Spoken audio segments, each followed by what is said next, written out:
This is a story about Adam Curtis, an award-winning documentary producer who tells stories for the BBC.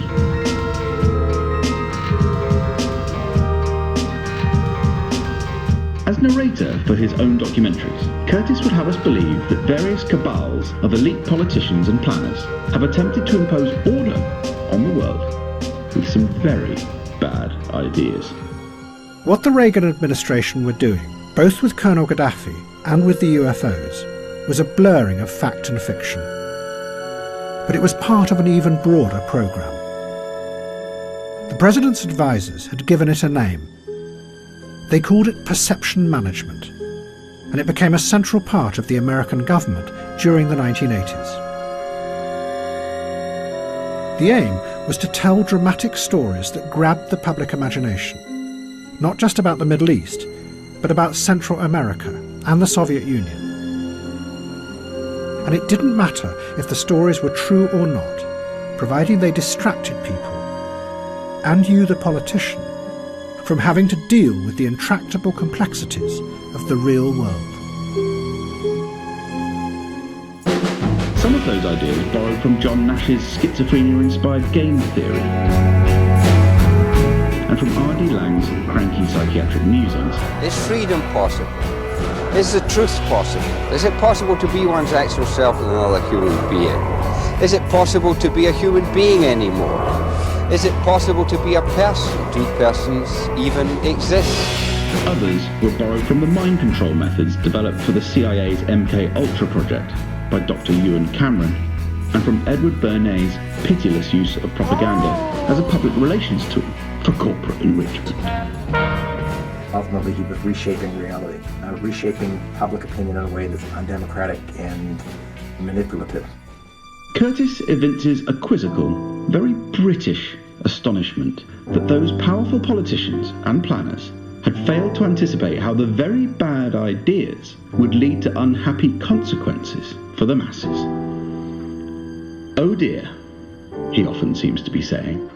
But rather than pause to consider how bad ideas might have been promoted by the powerful simply because they were useful to a corrupt, coercive corporatocracy bent on consolidating its global power, Curtis instead jump cuts to some dodgy video clip from the BBC archives and starts talking about how this or that semi-obscure person or event might be tangentially related to his main thesis. What then happens is that Curtis seemingly explains, with his strange digressions and brilliant editing, how the technocratic forces oppressing society today were first embodied in Lee Harvey Oswald's Marine Corps pal Kerry Thornley. Her name was Eris. Chairman Mao's vengeful harridan of a wife, Jiang Qing,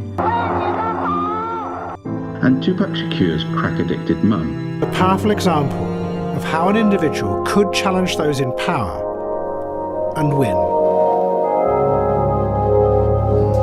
But this was a fantasy.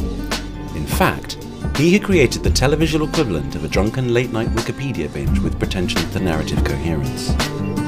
Combining archived documentary material with interviews, Curtis filled in the gaps by vomiting grainy library footage onto the screen to a soundtrack of Brian Eno and Nine Inch Nails.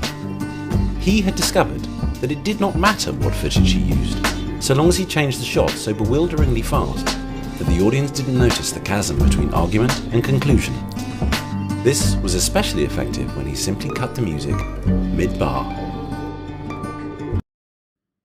And as a result, Joe Biden and Lady Gaga were swept to power in the next American election.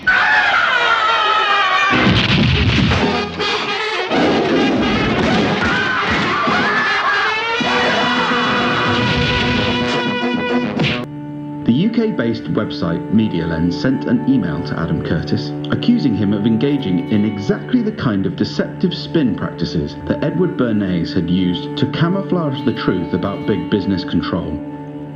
The following clip from Curtis's The Century of the Self, The Engineering of Consent, was cited as a prime example. Politicians and planners came to believe that Freud was right to suggest that hidden deep within all human beings were dangerous and irrational desires and fears. They were convinced that it was the unleashing of these instincts that had led to the barbarism of Nazi Germany. To stop it ever happening again, they set out to find ways to control this hidden enemy within the human mind.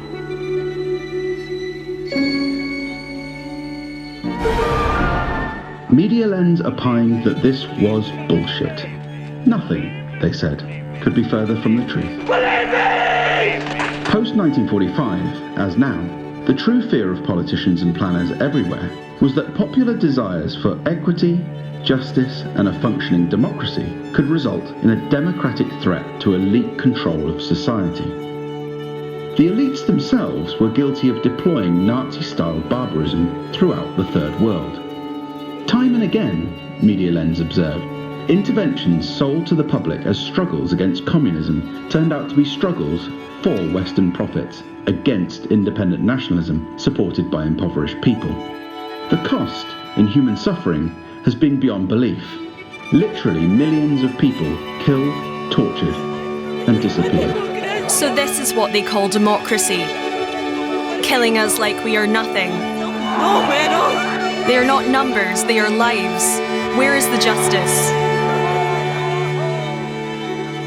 In short, Media Lens argued that Curtis's documentaries gave no indication of just how all-powerful and corrupting business propaganda has become in government, in schools, in the corporate media,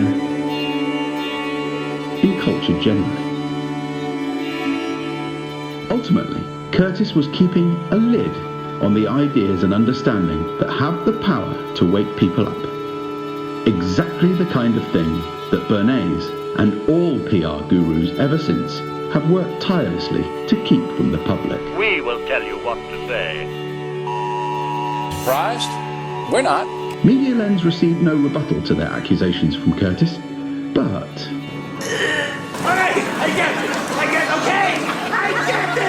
Meanwhile, in America, a strange and brilliant cameraman was shooting stock footage of Death Valley, California.